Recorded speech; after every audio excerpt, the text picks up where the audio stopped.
Assalamualaikum warahmatullahi wabarakatuh. Alhamdulillah wassalatu wassalamu ala sayyidina Rasulillah Muhammad bin Abdullah. Allahumma salli wa sallim ala sayyidina Muhammadin wa ala alihi wa sahbihi ajma'in, amma ba'd. Yang sama kita hormati, kita doakan guru kita Sayyidul Ustadz Al-Hajj Ahmad Riyad. Kita doain beliau sekeluarga besarnya, mudah-mudahan biar panjang umur, sehat afiat. Mudah-mudahan travelnya beliau, ajat, butiknya dan juga majlis Riyadhul Mustafa semakin berkah, dilancarkan segala urusannya oleh Allah Subhanahu wa taala, diridhoi oleh Allah Subhanahu wa taala. Dan Allah Subhanahu wa taala kasih rezeki yang banyak, yang halal, yang barokah, yang tidak ada siksa setelahnya. Amin ya rabbal alamin. Juga hadir bersama kita tamu jauh dari Samarinda, Ustadz Ansori. Ya, sebenarnya kita pengen biar beliau kasih nasihat dua patah dari Samarinda. Kapan lagi kita datangan beliau, Ustadz Ansori? Ntar bukan nasihat, manasik. Iya. Mudah-mudahan hadir semua biar pada bisa haji, bisa umrah. Amin. Juga hadir bersama kita saya punya abah Sayyidul Walid Al-Habib Haidar bin Alwi Al-Habsyi, akhi Sayyidul Habib Syekh bin Haidar Al-Habsyi, dan semua yang hadir. Mudah-mudahan Allah Subhanahu wa taala kasih keberkahan, sehat afiat, yang sedang berjuang cari nafkah, yang kerja, yang dagang, Allah kasih rezeki yang banyak, yang halal, yang barokah, yang tidak ada siksa setelahnya, dan Allah permudah segala urusan kita. Yang sudah berkeluarga, Allah jadikan keluarganya bahagia dunia akhirat, dan Allah Subhanahu wa taala jadikan anak keturunannya menjadi anak-anak yang salihin salihat. Amin ya rabbal alamin. Sama-sama kita baca niat ta'lim. Bismillahirrahmanirrahim.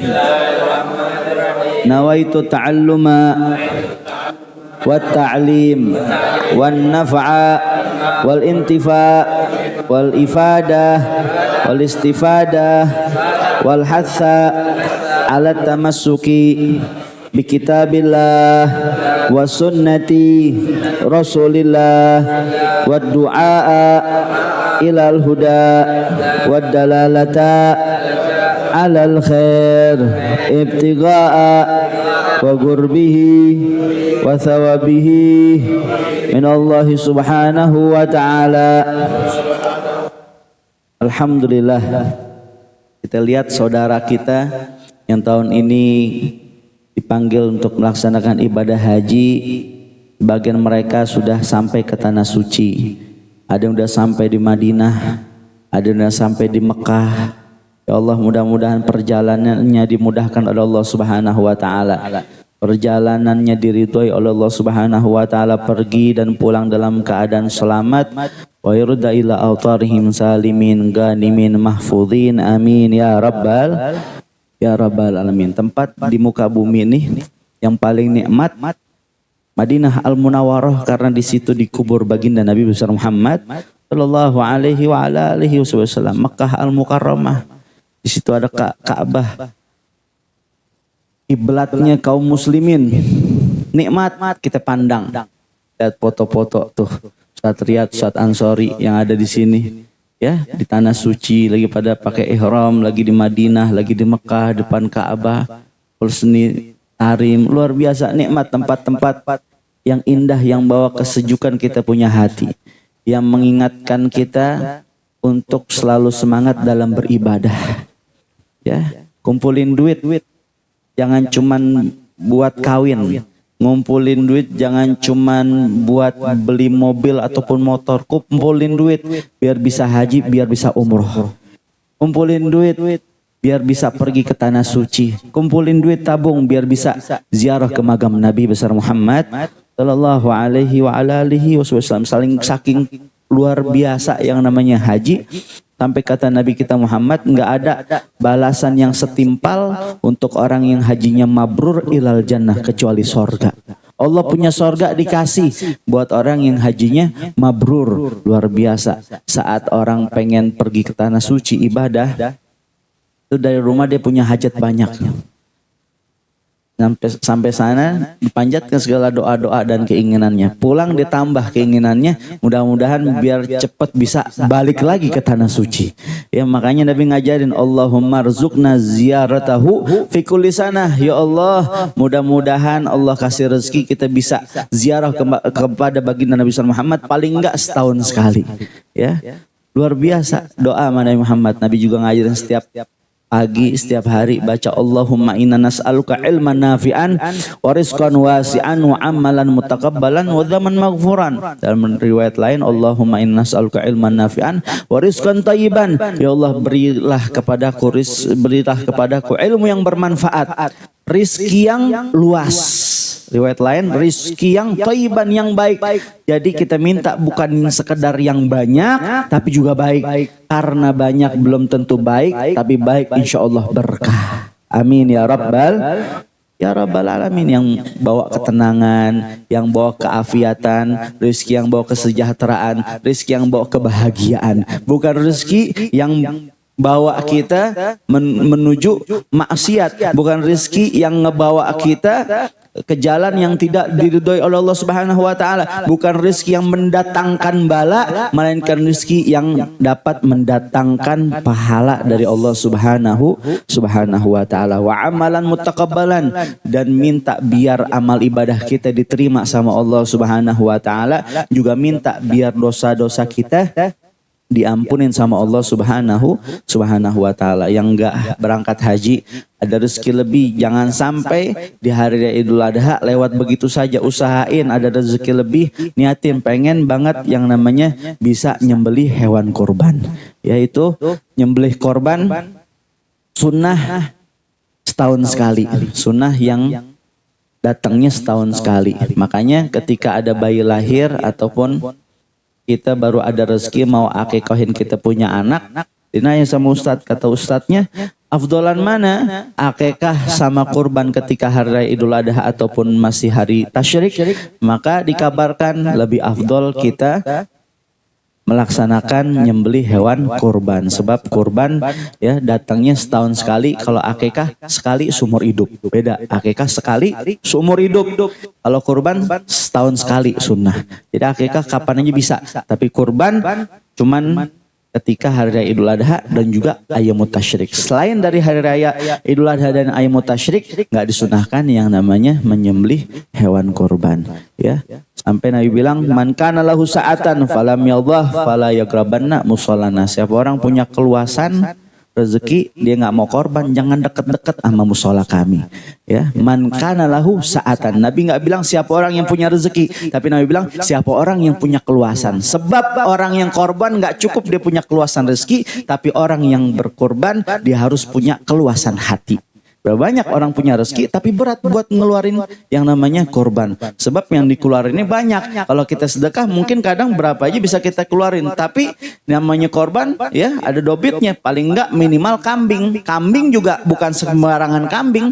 Nggak bisa kita nyembelih anak kambing. Ngambil mau gampangnya mau ngirit. Ya, akhirnya dibelikan anak kambing, harganya di bawah 500.000. Yang penting nih saya korban. Kambing kan nih saya potong kambing, anak kambing lo potong.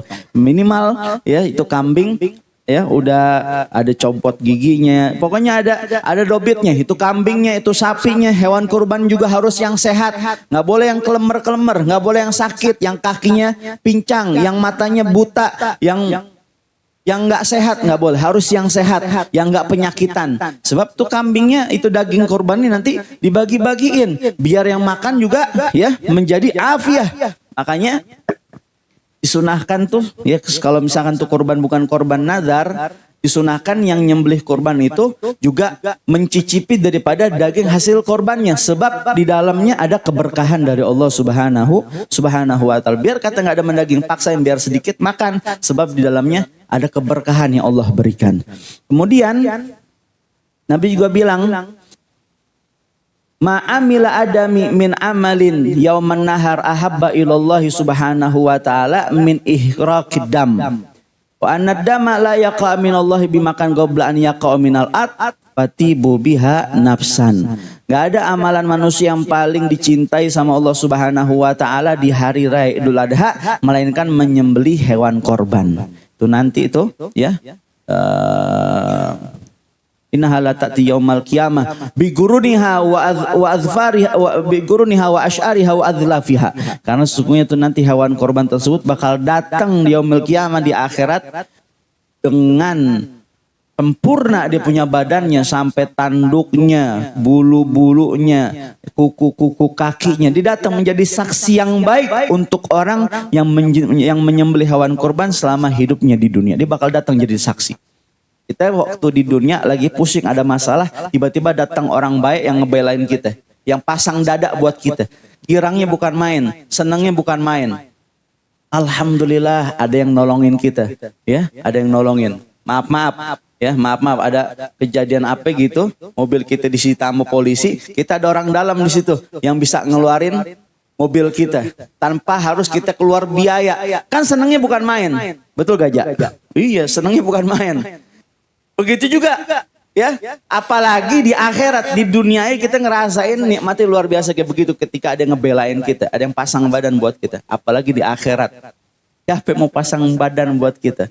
Siapa yang mau yang memberikan pertolongan kepada kita? Itu salah satunya hewan korban yang kita sembelih saat di hari raya Idul Adha. Dia datang dengan tanduknya, dengan kuku-kukunya, dengan bulu-bulunya. Anadama la yaqa minallahi bimakan qabla an yaqa minal ard. Sampai kata Nabi Muhammad, saat hewan disembelih, darah belum netes ke bumi, Allah udah lebih dahulu terima amal perbuatannya. Darah saat disembelih itu darah belum netes ke tanah, Allah udah terima dulu pahala hewan yang disembelih tersebut. Maka kita siapin, kita punya diri, ada rezeki biar berkorban. Saat saya nggak punya rezeki, emang duit saya pas-pasan, tapi saya pengen banget korban. Ini duit cuman cukup buat beli ayam. Ini duit cuman cukup buat beli bebek. Kira-kira boleh nggak hari raya Idul Adha saya mau potong bebek, mau potong ayam? Siapa bilang nggak boleh? Ente mau potong bebek, potong ayam kapan aja juga boleh. Cuman bukan berarti ente udah melaksanakan sunnah kurban. Di hari itu potong bebek, potong ayam semata-mata pengen banget buat berkurban, nggak punya duit. Insya Allah mudah-mudahan dapat keutamaan berkurban, tapi tetap hitungannya itu apa? Sedekah, ya, tetap hitungannya sedekah, ya.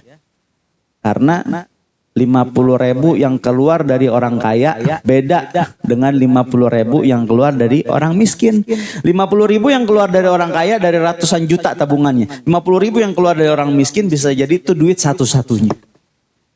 Gak bisa.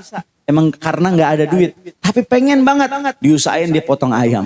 Insya Allah, Allah Maha Dermawan, Allah Maha Baik, Allah tahu apa yang ada dalam diri kita, Allah tahu keinginan kita. Insya Allah yang sedikit tuh diganti berkali-kali lipat sama Allah Subhanahu Wa Taala. Yang dikitnya diganti berkali-kali lipat sama Allah Subhanahu Wa Taala. Bagaimana yang banyak? Allah Maha Baik, saking baiknya Allah Subhanahu Wa Taala kepada hambanya, nggak diminta aja dikasih. Kita belum minta, Allah udah kasih. Kalau manusia, kadang kita minta belum tentu dikasih. Dikasih, mungkin sekali dua kali. Besok minta lagi, wah nih orang dikasih hati, minta jantung. Allah kita belum minta, udah dikasih. Enggak Ustadz, saya doa berkali-kali kayak doa saya belum dikabul-kabul. Allah nggak cinta sama saya. Jangan suudzon, jangan buruk sangka sama Allah Subhanahu Wa Taala. Allah tahu apa yang kita mau. Di saat kita berdoa, kemudian kita merasa rasanya doa kita belum dikabul-kabul sama Allah Subhanahu Wa Taala. Tahu nggak? Kayak anak kecil, di depannya ada makanan, ada coklat, ada es, ada permen. Tuh anak kerangkak mau ngambil coklat, sama ibunya dilarang, jangan makan coklat, ntar gigi kamu ompong. Tuh anak mau ngambil es, jangan makan es, ntar kamu pilek. Tuh anak mau ngambil permen, jangan makan permen, nanti kamu batuk. Ibunya tahu nih anak pengen, tapi sama ibunya dilarang. Bukan tuh ibu tega sama anak, bukan tuh ibu nggak cinta sama anak, tapi dilarang karena itu ibu cinta kepada anaknya. Apalagi Allah tahu apa yang kita mau, tapi Allah lebih tahu apa yang kita butuh. Kata Allah, kamu belum butuh. Kalau kamu saya kasih, nanti kamu lupa kepada aku. Kalau saya kasih, nanti hidup kamu hancur. Allah tahu, Allah sedang merencanakan suatu yang terbaik dan terindah untuk hambanya. Shallallahu alaihi Muhammad. Husnudzan sama Allah Ta'ala. Jangan kita mengeluh, kok Allah begini kok, hidup saya begini kok, hidup saya begini. Rasanya masalah saya berat, ingat kita punya Allah yang maha besar. Kita punya segala-galanya. Masalah kita, problem kita, urusan rumah tangga kita, tetek bengek semuanya kecil di mata Allah subhanahu wa ta'ala. Yang penting kita husnudzan kepada Allah dan husnudzan kepada hamba-hambanya Allah subhanahu wa ta'ala. Kemudian hadirin, kita teruskan pelajaran kita di dalam kitab Bidayatul Hidayah. Bismillahirrahmanirrahim. Qala Syekhul Musannif rahimallahu taala wa nafa'ana bihi ulumihi wa barakatuh fid dharain amin ila an qal wal takun awqatuka ba'da sholati ila tu'li syamsi muwazza'atan ala arba'i wadhaif. Wadhifatin fid da'awat wa wadhifatin fil adhkar wa tasbihat tukarriruha fi subhatin wa wadhifatin fi qiraatil Qur'an wa wadhifatin fit tafakkur. Imam Al-Ghazali menerangkan dalam kitabnya Bidayatul Hidayah yang sebelumnya pelajaran sebelumnya kita telah membahas daripada amalan-amalan yang kita lakukan dari pada saat kita mendengarkan azan, apa yang harus kita jawab, apa yang harus kita lakukan ketika azan berkumandang, kemudian doa-doa yang diajarkan oleh Nabi Muhammad setelah sholat, sampai Imam Ghazali menerangkan, jadikan waktumu setelah sholat subuh, jadikan waktu kita setelah sholat subuh sampai terbitnya matahari. Ya, waktu kita saat setelah sholat subuh sampai terbitnya matahari, masuknya waktu isyraq maksudnya, kita isi dengan 4 perkara. Yang pertama, wadhifatin fi da'awat. Kita isi waktu kita dengan banyak-banyak doa. Itu waktu habis subuh sampai waktu isyraq, itu waktu yang paling pas buat kita berdoa. Saat matahari mau terbit dan matahari mau terbenam, itu fadilahnya sama. Jadi saat waktu matahari mau terbit dari subuh tuh fajar sampai isyraq, dan juga saat matahari mau terbenam saat asar tuh sampai maghrib, itu waktu banyakin untuk kita berdoa. Makanya orang dulu ketika maghrib anaknya nggak bakal dikasih keluar, yang main dipanggilin, ayo udah mau maghrib. Itu waktu bukan waktu buat main, bukan waktu untuk kita lalai, waktu untuk kita tagarrub ilallah, waktu untuk kita ibadah mendekat kepada Allah subhanahu wa ta'ala. Makanya di waktu habis subuh banyakin doa. Banyakin doa habis subuh, kemudian habis sholat asar, habis maghrib, kemudian sepertiga malam. Itu waktu-waktu yang pas untuk kita berdoa kepada Allah subhanahu wa ta'ala. Wa wadhifatin fil azkar wa tasbihat tukarriruha fi subhatin. Kemudian kita isi waktunya dengan kita membaca zikir dan juga tasbih. Kita baca zikir, kita baca tasbih, baca wirid yang diajarin sama guru-guru kita. Habis subuh baca wiridul latif, ya, baca wiridul latif, kemudian baca yasin. Sebelum subuhnya itu kita baca subhanallah bihamdi subhanallahil azim astagfirullah. Ada beberapa zikir yang diwasiatkan sama Sayyidul Habib Umar, kalau bisa jangan kita tinggal, nggak banyak. Cuman 3. Yang pertama, subhanallah bihamdi subhanallahil azim astagfirullah. Subhanallah bihamdi subhanallahil azim astagfirullah. Berapa kali? 100 kali. Kapan? Habis sholat sunnah qobliyah subuh. Habis sholat sunnah qobliyah fajar, ya. Mau bilang qobliyah fajar, mau bilang qobliyah subuh, sama aja. Pokoknya sholat sunnah sebelum subuh. Itu baca subhanallah bihamdi subhanallahil azim astagfirullah 100 kali. Ya lupa, nggak sempat, waktunya mepet untuk baca zikir tersebut, nggak apa-apa baca habis subuh. Yang penting di pagi hari baca tuh subhanallah bihamdi subhanallahil azim astagfirullah 100 kali. Kemudian habis sholat zuhur baca la ilaha illallah al malikul hakul mubin. La ilaha illallah al malikul hakul mubin. Berapa? 100 kali. Dikit, bentar, sambil kita jalan, sambil kita duduk, sambil kita kumpul sama kawan, baca la ilaha illallah al malikul hakul mubin 100 kali. Cepatkan bacanya. La ilaha illallah al-malikul hakul mubin, la ilaha illallah al-malikul hakul mubin 100 kali. Kemudian sebelum tidur baca subhanallah 33 kali, alhamdulillah 33 kali, Allahu akbar 33 kali. Riwayat lain bilang 34 kali. Baca tuh subhanallah, alhamdulillah, Allahu akbar masing-masing 33 kali. Itu zikir yang diwasiatkan Nabi Muhammad kepada Sayyidah Fatimah Zahra, putri tercintanya Nabi Muhammad. Saat Sayyidah Fatimah, putrinya Nabi, ngerasa capek, ngerasa letih, ngadu ke Nabi, ke rumah Nabi, niatnya minta dikasih pembantu buat ngebantu urusan rumah tangganya, ngebantu urusan dapurnya. Niatnya ke rumah Nabi minta pembantu. Sama Nabi ditawarin, mau saya kasih doa, amalan, ya seakan-akan ada yang membantu atau saya kasih pembantu. Akhirnya minta amalan, dikasih sama Nabi tuh. Sebelum tidur kamu baca subhanallah 33 kali, alhamdulillah 33 kali, Allahu akbar 33 kali atau 34 kali. Insya Allah ya itu jadi amalan yang bisa membuat hidup kita lebih ringan, masalah kita lebih mudah. Ya, kalau kata guru kita tuh obat capek tuh baca tuh. Lagi letih, lagi pusing, jangan ditinggal. Sampai Sayyidah Aisyah tuh nggak pernah ninggalin ini zikir. Sayyidina Ali juga nggak pernah ninggalin ini zikir sampai pada saat perang Siffin, ya keadaan lagi letih luar biasa, tidur cuman sedikit dibaca. Pokoknya mau tidur siang, mau tidur malam, usahain baca sebelum tidur.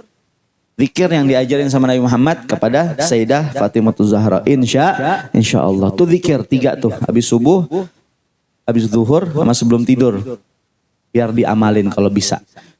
Sebentar, nggak ngambil waktu kita banyak. Waktu kita kebanyak, ambil buat hal-hal yang nggak manfaat. Kemudian ada beberapa surat yang juga harus kita baca dalam sehari-hari kita. Seperti surat Yasin pagi hari.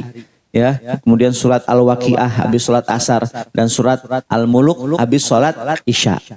Ya Ustadz, saya udah biasa baca surat Yasin habis maghrib, nggak ada masalah. Yang penting dalam sehari minimal ada kita baca Yasin, ada kita baca Waqiah, ada kita baca surat Al-Muluk. Ya, biar hidup kita berkah, biar hidup kita diridhoi oleh Allah Subhanahu wa Ta'ala. Usaha kita bukan sekedar dengan fisik kita, tapi pendekatan kita kepada Allah Subhanahu wa Ta'ala. Biar Allah yang mudahin, yang bagusin, yang ngelancarin segala urusan kita. Wa wadhifatin fi qiraatil Qur'an, dan sempetin waktu kita untuk membaca Al-Qur'an. Ya, saat kita pagi habis sholat subuh sempetin baca Al-Qur'an walaupun cuma sebentar, walaupun cuma sekedar beberapa ayat. Yang penting biar kita ada membaca Al-Qur'an. Wa wadhifatin fit tafakkur, dan banyakin buat kita berpikir. Berpikir tentang apa? Wa tafakkar fi dzunubik wa khatayak. Kita berpikir, ya, introspeksi diri, ya, benar yang ngomong ya, introspeksi diri, ya, tentang dosa-dosa kita, ya. Kita berpikir tentang dosa-dosa kita, tentang kesalahan kita. Wa taksirika fi ibadati maulak, kemudian tentang kekurangan kita dalam beribadah kepada Allah Subhanahu wa Ta'ala. Kita pikirin, ya Allah kayak masih kurang seibadah, ya Allah kayaknya dosa saya masih banyak, ya Allah. Jangan kebanyakan mikirin orang sampai lupa mikirin diri sendiri. Mikirin dosanya orang sampai lupa mikirin dosanya sendiri. Mikirin kesalahan orang, ribet sama kesalahan orang, tapi enggak mikirin kesalahan diri sendiri. Wa ta'arudika li'iqabihil alim wa sakhatihil azim, dan berpikir ya tentang azab Allah yang pedih, murka Allah yang menyeramkan.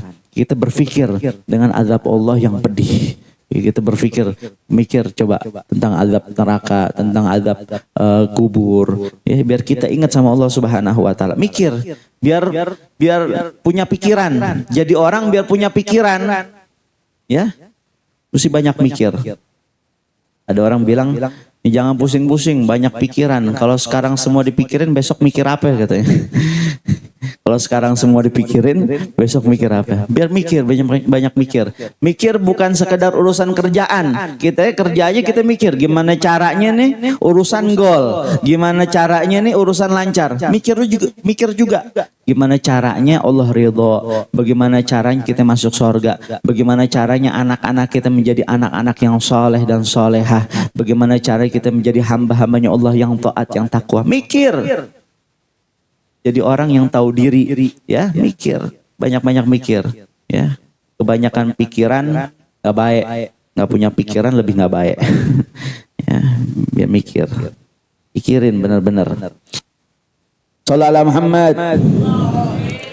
Wa turattibu bitadbirika auradaka fi jami'i yaumik litadaraka bihi ma farata bihi tagsirika. Dan kita tertibkan waktu kita, jangan kebuang-buang. Seharian full tuh dari pagi sampai malam kita pikirin tuh dari pagi, entar saya mau ngapain, entar saya mau ngapain. Kita pikirin, tertib, bikin tertib. Jangan waktu kita kebuang sia-sia begitu saja. Kita pikirin, ya banyak waktu yang telah kebuang sia-sia.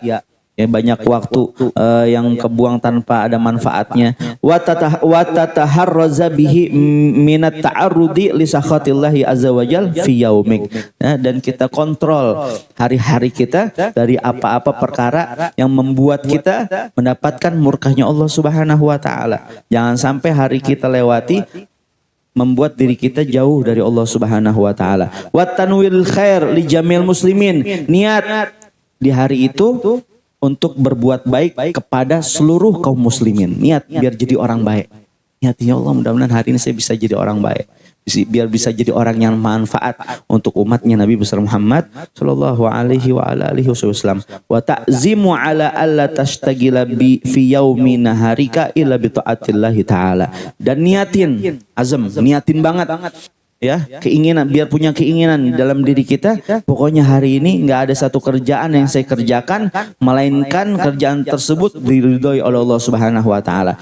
Niat untuk mengerjakan sesuatu yang membuat kita menjadi hamba-hamba yang taat kepada Allah taala. Niat untuk menjadi hamba-hambanya Allah yang taat, yang takwa. Wa tufassilu fi qalbika ta'ah allati taqdiru 'alaiha.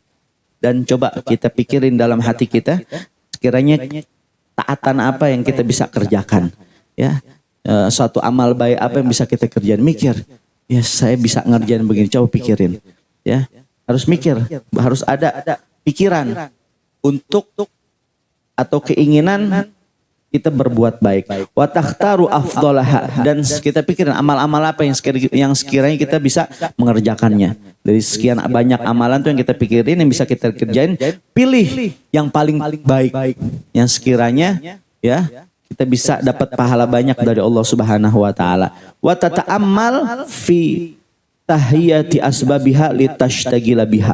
Dan kita fokuskan ya urusan kita untuk mendapatkan ketaatan tersebut agar kita bisa melaksanakan kebaikan tersebut. Makanya diniatin yang kerja, yang didagang. Ya ini pokoknya saya harus cari rezeki yang banyak. Saya harus jadi pengusaha yang sukses sehingga saya bisa bangun musolah yang bagus, majelis yang bagus di tempat usaha saya, biar orang bisa pada ngaji, biar orang pada sholat. Diniatin, fokusin niat yang baik sehingga di saat kita sandarkan ya dunia kita dengan akhirat, maka Allah yang akan membantu kita. Itu sampai hadis niatnya Allah hadis niat Nabi bilang ya man kanat hijratuhu ilallah wa rasulih fa hijratuhu ilallah wa rasulih wa man kanat hijratuhu lidunya usibuha aw imra'atin yankihuha fa hijratuhu ila ma hajara ilaih. Padahal hadisnya itu tentang hijrahnya Nabi sama para sahabat dari Mekah ke Madinah. Tapi Nabi nggak bilang siapa orang yang perginya ke Madinah dia bakal sampai ke Madinah. Enggak, Nabi bilang siapa orang yang perginya kepada Allah dia bakal sampai kepada Allah. Siapa orang yang perginya kepada Allah dan Rasulnya, dia bakal sampai kepada Allah dan Rasulnya. Siapa orang yang perginya untuk urusan dunia, dunia yang dia dapat. Siapa orang yang perginya untuk wanita yang ingin ia menikahinya, itu doang yang dia dapat. Tapi siapa orang yang perginya hijrahnya karena Allah dan Rasulnya, maka dia bakal sampai kepada Allah dan Rasulnya. Artinya walaupun kita kerja, kita sibuk dengan dunia, kita pergi kemana dari rumah kita, tapi diniatkan karena Allah dan Rasulnya, maka kita dapat Allah dan Rasulnya. Kalau kita dapat Allah dan Rasulnya, artinya dunia ikut, akhirat juga ngikut. Kalau kita cuma sekedar kejar dunia, akhirat belum tentu ngikut. Kemudian wala tada'an tafakkura figur bil ajali wa hulil mautil ghati'il lil amal. Ya, kemudian kita pikirin bahwasanya kematian itu dekat dan kita nggak ada yang tahu kapan kita mati, sehingga memutuskan angan-angan kita begitu tinggi. Kita punya angan-angan terlalu tinggi. Ya, kita ingat kita bakal mati. Ya, jangan terlalu tinggi menghayal ya sehingga habis waktu kita sia-sia begitu saja. Wa khurujil amr anil ikhtiyar wa husulil hasrati wan nadamah bitulil iktirar. Jangan banyak jangan panjang angan-angan, ntar begini kalau begitu. Lakuin apa yang ada. Lakuin apa yang ada. Niatin yang baik yang belum kita bisa melakukannya. Yang ada kita lakuin. Jangan nunggu nanti begini, nanti begitu. Nunggu saya sukses baru saya begini. Nunggu saya sukses saya baru begitu. Lakuin apa yang ada pada diri kita. Kebaikan apa yang bisa kita kerjakan, mulai ya. Mansaro ala darbi wasol. Siapa orang yang berjalan dia bakal sampai. Yang penting jalan dulu. Urusan kapan sampainya urusan Allah. Karena hidup ya bukan sekedar siapa yang paling cepat, tapi hidup bagaimana kita bisa memanfaatkan waktu dengan baik dan benar. Wal yakun min tasbihati wa azkari asyur kalimat. Dan selanjutnya tasbih azkar yang diajarkan oleh Imam Al-Ghazali daripada diambil dari hadis-hadis Nabi Muhammad yang bagus untuk kita amalkan. Di antaranya ahaduha la ilaha illallah wahdahu la syarikalah lahul mulku wa lahul hamdu yuhyi wa yumitu wa huwa hayyun la yamut biadihil khair wa huwa ala kulli syai'in qadir. Kemudian yang kedua la ilaha illallah al malikul hakul mubin. Tuh, yang tadi tuh baca la ilaha illallah al malikul hakul mubin 100 kali. Itu termasuk daripada faedahnya al-amnu fil gober, untuk amannya kita daripada fitnah kubur, biar kita aman nanti dalam kubur. Warizik, dan juga untuk kelancaran rezeki. Yang mau rezekinya lancar, saya sambil kerja siang-siang baca la ilaha illallah al-malikul hakul mubin 100 kali, amalin. Wa thalithah la ilaha illallah wahdahu la ilaha illallah al-wahidul qahhar rabbus samawati wal ardi wa ma bainahumal azizul ghaffar. Kemudian yang keempat subhanallah walhamdulillah wa la ilaha illallah wallahu akbar wa la haula wa la quwata illa billahil alil azim. Itu tasbih, tahmid, ya, tahlil, takbir, gabung tuh semua di subhanallah walhamdulillah wa la ilaha illallah wallahu akbar wa la haula wa la quwata illa billahil alil azim. Di saat kita mulai lemah, di saat kita mulai capek, di saat kita mulai letih, baca la haula wa la quwata illa billah. Kata Nabi Muhammad, itu la haula wa la quwata illa billahil alil azim dawaun litis'a wa tis'ina daan wa aisurha alham. La haula wala quwata illa billah itu obat dari 99 penyakit. Nabi yang bilang, ini zikir nih obat dari 99 penyakit. Yang paling rendahnya pikiran. Banyak orang ya jadi sakit ini sakit itu gara-gara kebanyakan pikiran. Tadi sakitnya biasa, karena pikirannya banyak banget, akhirnya jadi sakit yang berat, jadi sakit yang parah. Banyakin baca la haula wala quwata illa billah. Nggak ada daya dan upaya melainkan dari Allah. Kita bisa karena Allah. Kita mampu, Allah yang bikin kita mampu. Kalau bukan karena Allah, kalau bukan izinnya Allah, kalau bukan dari Allah, kita nggak ada daya dan upaya. Kita hanyalah hamba-hamba yang lemah. Kita hanyalah hamba-hamba ya yang sering terjerumus ke dalam kesalahan. Dan yang kelima, subuhun kudusun rabbul malaikati waruh. Dan yang keenam, zikirnya subhanallahil azim wa bihamdi. Itu subhanallahil azim wa bihamdi. Itu kata Nabi Muhammad, kalimatani habibatani ila rahman khafifatani ala lisan thaqilatan fil mizan. Zikir yang mudah untuk kita ucapkan, kalimat yang singkat untuk kita lafadzkan, tapi ya begitu berat ketika ditimbang di mizan, di timbangan Allah Subhanahu wa taala. Kalimat apa? Subhanallah bihamdi subhanallahil azim. Kalimat berat ketika ditimbang di mizan, di timbangan nanti di yaumil qiyamah. Kemudian astaghfirullahaladzim alladzi la ilaha illa huwal hayyul qayyum wa as'aluhu taubah wal maghfirah. Kemudian Allahumma la mani lima ataita wa la mu'ti lima mana'ata wa la radil maqdaita wa la yanfa'u dzal jadd minkal jadd. Itu doa juga disunahkan setiap habis salat. Ya, setelah Allah mantasalam minkas salam. Kemudian Allahumma sholli ala sayyidina Muhammad wa ala sayyidina Muhammad. Banyakin sholawat setiap habis sholat. Kemudian yang terakhir, bismillahirrahmanirrahim la yadhurru ma'asmi syai'un fil ardi wala fis samai wa huwas samiul alim. Itu kalau mau makan sunahkan juga tuh baca sebelum kita setelah kita baca doa makan, baca tuh bismillahirrahmanirrahim la yadhurru ma'asmi syai'un fil ardi wala fis sama wa huwas samiul alim. Apalagi yang bisnis, yang kerja ya baca tuh, karena nggak semua yang ngejamu dia niatnya baik. Ya, ada orang kadang ngejebak, naudzubillah, tahu yang dijamu racun dan sebagainya. Itu sahabatnya Nabi Abu Darda. Abu Darda tuh punya pembantu jahat. Abu Darda punya pembantu jahat. Makanannya Abu Darda diracunin sama pembantunya. 3 hari 3 malam tuh makanan diracunin. Tapi pembantunya bingung. Oh nih majikan saya racunin masih sehat aja. Akhirnya dia nanya, wahai Tuan, sungguh makanan Tuan saya racunin. Tapi saya perhatiin Tuan masih sehat-sehat aja. Akhirnya Abu Darda bilang, amma alimti anani dzakirillah. Kamu gak tahu kalau saya selalu berzikir kepada Allah Subhanahu wa taala. Zikir apa yang dibaca sama Abu Darda? Abu Darda setiap pagi dan petang baca bismillahilladzi la yadhurru ma'asmi syai'un fil ardi wala fis sama wa huwas samiul alim. Baca 3 kali tuh. 3 kali pagi, 3 kali petang. Dan semuanya itu ada di Wirdul Latif, ada juga di Ratib Al-Haddad ataupun Ratib Al-Attas.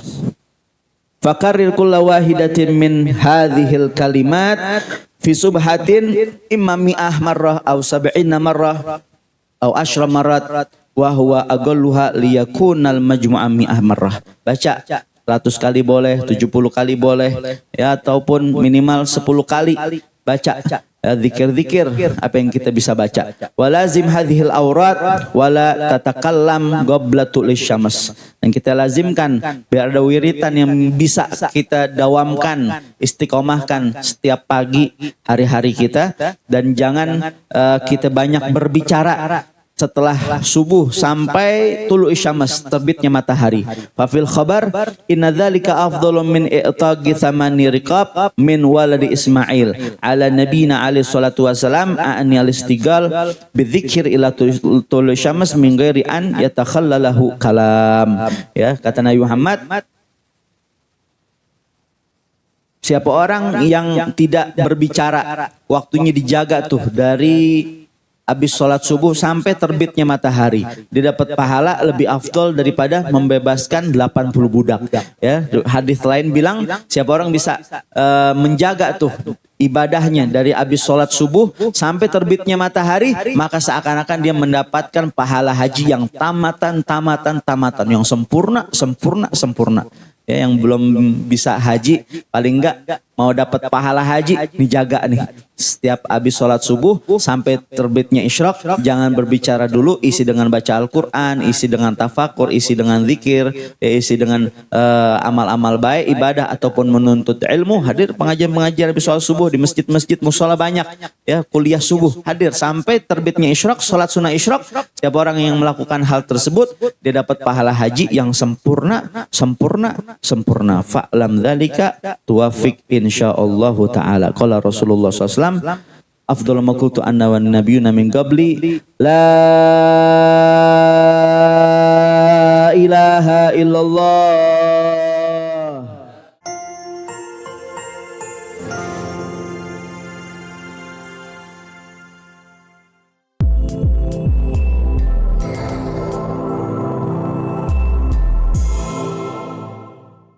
Siaran langsung YouTube channel live streaming Fadlan Sel.